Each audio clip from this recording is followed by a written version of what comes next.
Ini 3 hal yang mendasar, ya, yang bulan lalu sudah saya sampaikan, yang menyebabkan seseorang itu bermasalah dalam kehidupannya. Ini Bapak Ibu sekalian yang punya anak sudah balik, sudah remaja, pastikan nih anak kita paham 3 hal ini. Ini 3 hal yang sering membuat orang bermasalah dalam kehidupan ini.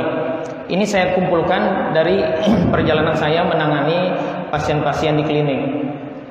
Yang pertama, banyak orang bermasalah karena dia belum paham bahwa hidup ini untuk ibadah. Ini hati-hati, khususnya remaja. Orientasinya hanya sebatas dunia aja. Bagaimana bisa terkenal, kaya, ya, didecak kagumi orang. Itu orientasinya, padahal bukan itu kan sebenarnya tujuan Allah menciptakan kita. Kata Allah, "Wa ma khalaqtul jinna wal insa illa liya'budun." Tidak diciptakan jin dan manusia kecuali untuk ibadah.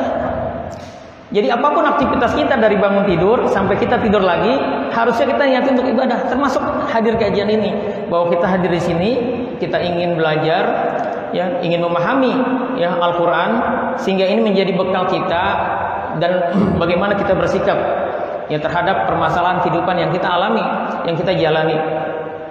Jadi kita luruskan niat kita bahwa semata-mata apapun yang kita lakukan karena Allah.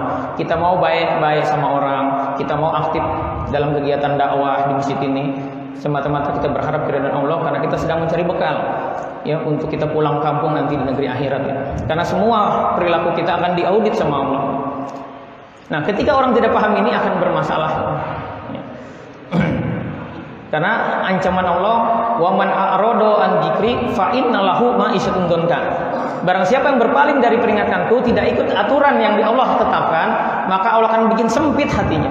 Dan ini tidak ada kaitannya dengan harta kita, ya. Jadi walaupun mungkin harta kita banyak, kalau kita bikin dosa sama Allah, Allah akan bikin sempit hati kita, gitu. Dan ini ayat akan berlaku sampai hari kiamat, bahwa siapa yang melanggar aturan Allah, Allah akan bikin sempit hatinya. Jadi kalau hari ini Bapak Ibu sekalian kita merasakan kesempitan hati, padahal bisa jadi kehidupan kita adalah impian saudara-saudara kita, itu tanda ada masalah kita sama Allah, gitu. Ya, itu poin pertama. Yang kedua, banyak orang bermasalah karena belum paham bahwa hidup ini adalah ujian. Bapak Ibu sekalian, ini tidak kita pahami, apalagi anak-anak kita tidak pahami, dia akan mudi, semangat, ya, bahkan akhirnya cenderung bangga ketika dapat banyak karunia dari Allah, dan dia akan putus asa, ya, sedih, menyimpan dendam ketika ada ujian yang terjadi, ya. Padahal dalam hidup ini tidak ada yang kebetulan, dan setiap ujian itu konsepnya adalah la yukallifullahu nafsan illa usaha. Kita tidak akan diuji kecuali pasti sanggup, gitu. Nah, ini yang banyak membuat orang jadi bermasalah. Sebenarnya masalahnya sepele, ya, masalah sama mertua, tetapi gara-gara nggak paham konsep ini, ya, akhirnya jadi dendam berkepanjangan. Padahal mantu sama mertua, atau bahkan ada kasusnya orang tua dengan anak bermasalah, gara-gara anaknya tidak sesuai, ya, dengan harapan orang tuanya. Padahal anak dan istri, Pak, itu adalah ujian. Inna min azwajikum wa auladikum aduwalakum fahdharu. Wa in ta'fu wa tasfahu wa takbiru fa innallaha ghafurur rahim. Jadi kita diminta bersabar terhadap istri dan anak kita, gitu. Termasuk harta kita juga adalah ujian. Tidak paham konsep ini akan bermasalah, gitu. Dan yang ketiga, ya, ini yang banyak belum dipahami, bahwa ada setan yang sengaja Allah jadikan musuh buat kita. Jadi hidup ini, Pak, kita itu punya musuh, gitu. Dan insya Allah ini yang akan kita detilkan, gitu.